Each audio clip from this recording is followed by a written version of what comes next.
강프로입니다. 두산에너빌리티 한번 볼 건데 오늘 7월 26일 금요일 장이 마감이 됐습니다. 자, 그래서 핵심 포인트 한번 짚어볼게요. 자, 지금 여기 7월 18일 날 체코 원정 관련된 수주 이야기가 나오고 나서 쭉 빠졌습니다. 자, 빠지다 보니까 그룹주에 대한 부분들에 대한 그 위험성이 자꾸 막 부각시키고 있는 좀 그런 상황입니다. 자, 근데 우리가 여기서 이거 하나를 딱 보자고요. 두산에너빌리티는 원래 변동성이 큽니다. 근데 변동성이 큰 것 대비해서 시가총액이 높죠. 그렇다 보니까 올라갈 때는 무겁게 느껴지는 경향이 있습니다. 근데 좀 특이한 점이 하나 있어요. 올라갈 때마다 엄청난 거래를 동반하면서 주가가 올라간다는 거죠. 자, 그러면 거래가 어느 정도 규모인지 한번 볼게요. 5월 27일 날 급등한 날이죠. 그쵸? 이때 1조 4천억, 그리고 요날도 1조 4천억 정도. 이 같은 거의 뭐 비슷한 가격대잖아요. 그쵸? 그러면 요거 정도 이 매매하려고 외국인이 들어왔다 나갔을까요? 그게 아닙니다. 그쵸? 자, 그리고 외국인이 매집하는 구조가 어떻게 되는지 제가 이야기를 드릴게요. 자, 외국인이 들어오는 게 개인 투자자들이 모여서 들어옵니까? 그거 아닙니다. 펀드 자금이라고 보셔야 되는 게 맞아요. 그러면 그 펀드 자금이 어떻게 들어오겠습니까? 로스컷 비율, 그쵸? 손절 비율을 정해놓고 들어옵니다. 자, 근데 이건 그럴 수밖에 없는 게 막대한 자금을 넣고 나서 벤치마크 수익률이라고 하죠. 시장 수익률보다 펀드 수익률이 떨어지잖아요. 그러면 그 펀드 매니저는 책상 빼야 됩니다. 그냥 나와야 돼요. 근데 우리가 여기서 한 가지 내용을 딱 생각해보고 볼게요. 이쪽 구간, 여기, 그쵸? 내릴 때 만약에 매수를 한다면 그냥 이렇게 그냥 훅 밀려버리면 어떡해요? 이쪽 구간은 올라가고 있으니까 그냥 내리다 올라가고 이런 것만 볼 수가 있습니다. 근데 주봉으로 돌려서 보면 여기서 내렸다고 매수했을 때 이렇게 안 가잖아요. 그럼 시장 수익률보다 못 미칠 수 있겠죠. 여기서 내려왔다고 하더라도 이쪽 구간이면 25,000원, 그리고 저가까지 따지면 거의 한 50% 정도 하락하는 구간이 나왔는데 여기서 우리가 한번 생각을 해보자고요. 여기서 손절을 안 하고 버틸 수 있을까? 개인 투자자들이라면 그냥 물렸다 치고 그냥 버틸 수 있겠죠. 근데 펀드 자금은 그렇지 않죠. 무슨 얘기를 하려고 하는 거냐? 올라가는 구간에 매집이 나온다는 겁니다. 그리고 이 내용에 대한 부분을 이해할 필요가 있습니다. 자, 수급 한번 볼게요. 수급을 보면 지금 어떻습니까? 크게 내렸고 물론 줄긴 했습니다. 근데 한 달 동안의 외국인 거래는 매수입니다. 580억. 그렇게 크진 않아요. 그쵸? 거래 대금에 비해서. 그리고 이날 7월 18일 날 대량 매도가 나온 것을 확인해 볼 수 있습니다. 근데 이렇다 그래서 외국인이 빠져나갔거나 그런 게 아니라 올라가는 부분을 확인했을 때 외국인은 또 들어온다는 거예요. 왜? 원전에 대한 부분은 사실상 모멘텀이 끝날 수가 없잖아요. 아직까지는. 그리고 앞으로 좋아질 만한 부분이 왜 발생하는지 그 내용에 대해서 우리가 이해를 해볼 필요가 있는데, 앞으로 좋아질 만한 부분, 그리고 이런 부분이 지속 가능한가에 대한 여부를 우리는 예상은 해볼 수 있겠지만 확신을 할 수는 없죠. 그리고 이걸 가지고 실적으로 본다고 하더라도 2분기 실적이 아직 안 나왔는데 그 실적으로 본다고 하더라도 예상치를 채워서 3,600억의 실적을 냈다고 하더라도, 또는 막 4,600억, 5,600억 이렇게 냈다고 하더라도 시장에서 인정해주지 않으면 말짱 도루묵입니다. 왜? 시장에서 인정해주는 건 뭘까요? 실적이 어느 정도 잘 나왔네? 그것보다 성장률을 유지할 수 있겠는가입니다. 그러면 우리가 결과 있죠. 1 더하기 1은 2가 아니라 결과를 액수로 두는 겁니다. 어디까지 갈지 몰라. 내려갈 땐 어디까지 떨어질지 몰라. 이걸로 보는 겁니다. 근데 제가 여기, 그쵸? 하락하는 구간에 뭘 만들었습니까? 하락하는 구간에 이제 다 떨어졌다 그랬죠. 여기서는 추가적으로 하락하기 위해서는 시간이 필요합니다. 그럼 그 시간을 우리가 알 수 있는 방법은 없어요. 하지만 반등을 확인하는 과정에서 매매하는 타점은 이해할 수가 있다는 거죠. 근데 반드시 성장 산업 구조 안에 들어와 있어야 되고, 성장 산업의 구조는 원전처럼 정부 정책의 방향 또는 대기업의 투자, 이 두 가지 중에 한 가지는 가지고 있어야 되는데 원전은 이 두 가지를 모두 가지고 있는 게 핵심 사항입니다. 자, 두산그룹이 지금 뭐 지배구조 이슈나 이런 부분들 있죠. 이런 부분들이 뭐가 있습니까? 굉장히 막 그것 때문에 주가 내리는 것 같고, 그것도 맞습니다. 어느 정도 영향이 있겠죠. 근데 핵심은 원전 관련된 모멘텀이 지속될 수 있는가, 그 내용에 대한 부분이고, 이런 내용을 이해했을 때 우리는 가격을 기준해서 매매를 할 수가 있습니다. 그럼 가격 기준에서 봤을 때 우리가 어떻게 보고 있는지, 자, 그 내용을 한번 보면 실전에서 매매하고 있는 실제 내용입니다. 이 화면은 키움증권의 0606 화면이고요. 자, 내용 보시면 그래요. 올라가는 구간에 공략한 결과 수익 구간을 지속적으로 만들어가죠. 오늘도 매수했습니다. 12% 올라가는데, 자, 내용 내용 보세요. 36%, 14% 실제 수익률입니다. 매도한 수익률이죠. 그리고 매도하고 다시 사죠.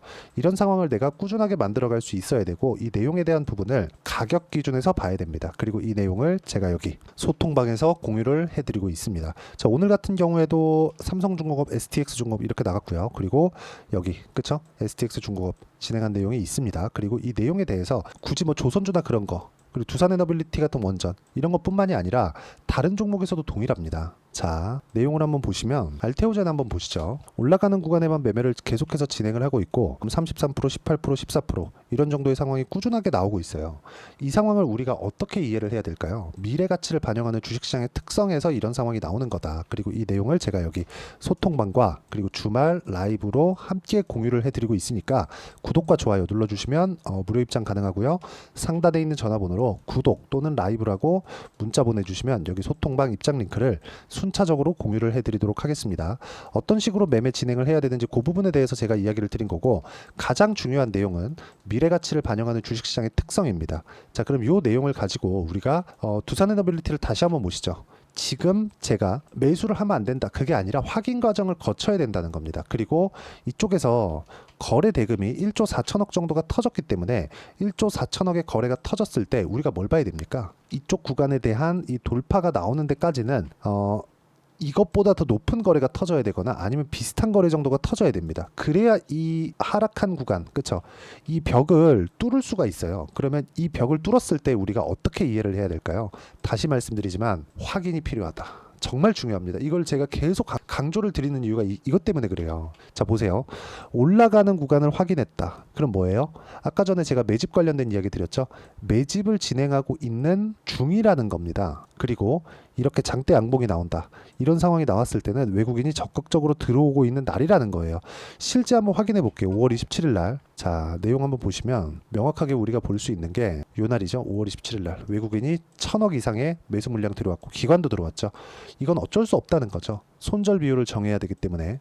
그러면 우리가 올라가는 구간에 공략을 해야 되는 이유는 너무 명확한 겁니다. 근데 여기서도 급등하고 고가 매물 받고 조정받고 떨어질 때 22평에 매수하는 그런 게 아니라 확인을 하고 매수하는 그런 구간이 필요하다는 겁니다. 제가 실제 어떻게 매매했는지 다시 보여드릴게요. 자, 내용 보시면 올라가는 구간에 계속해서 공략을 하죠. 확인하고 매매하잖아요. 이쪽 구간도 마찬가지죠. 확인하고 매매합니다.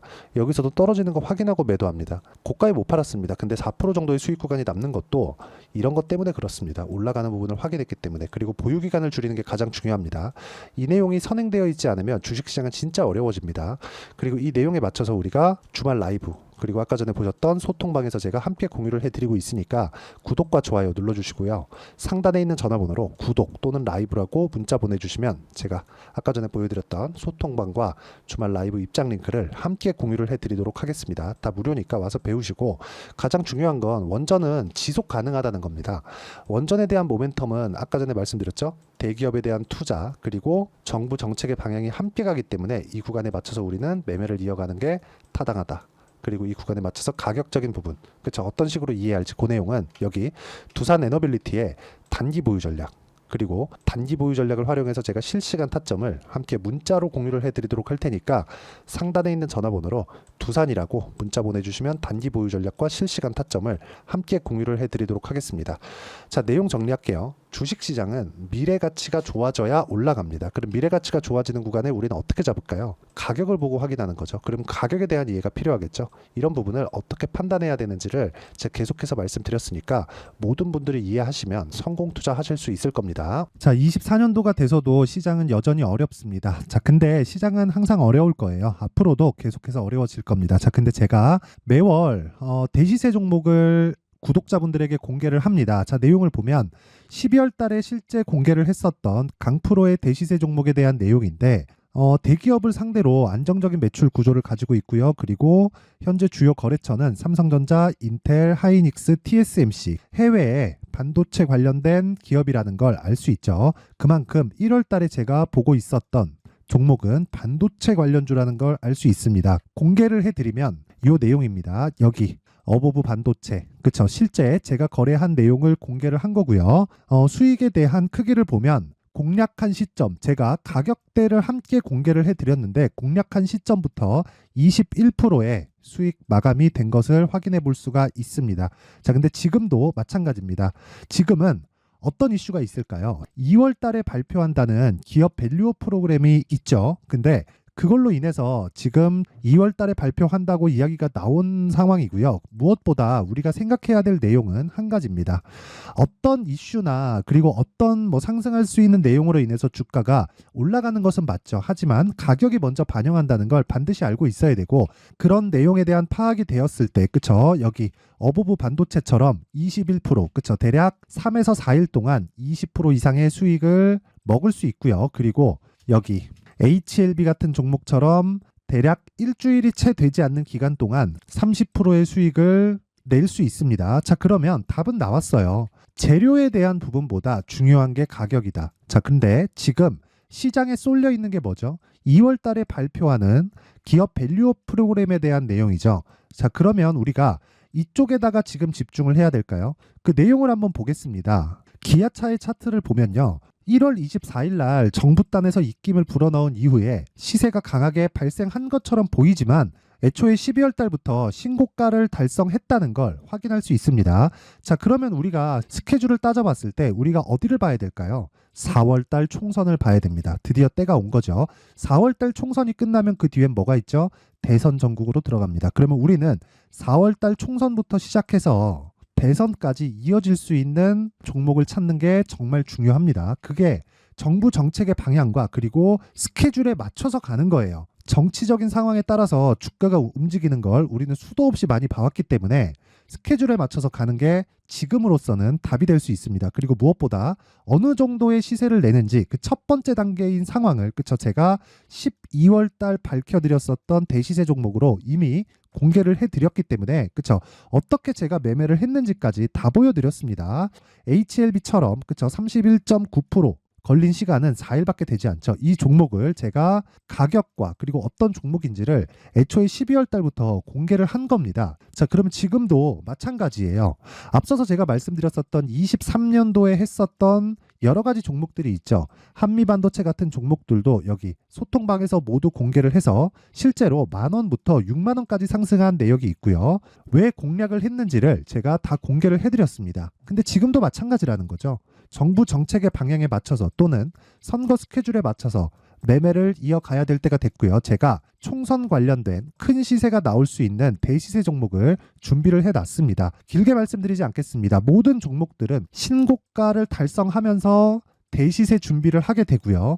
신고가를 공략했을 때 내가 시장에 주도주를 잡을 수 있는데 지금은 총선에 집중하는 게 맞다. 그래서 총선 관련된 그리고 대선까지 이어질 수 있는 종목을 준비를 해놨는데 지금부터 준비를 하셔야 나중에 고가에 올라가서도 꾸준하게 매매를 이어갈 수 있습니다.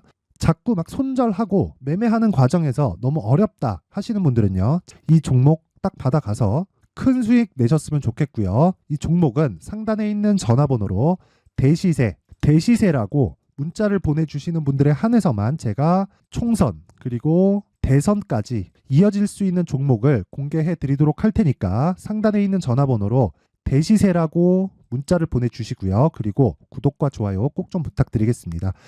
시장은 정말 어렵습니다. 자, 그래서 모든 분들이 성공 투자하셨으면 좋겠고요. 기본적으로 가격에 대한 파악을 하면서 큰 수익을 내셨으면 좋겠습니다.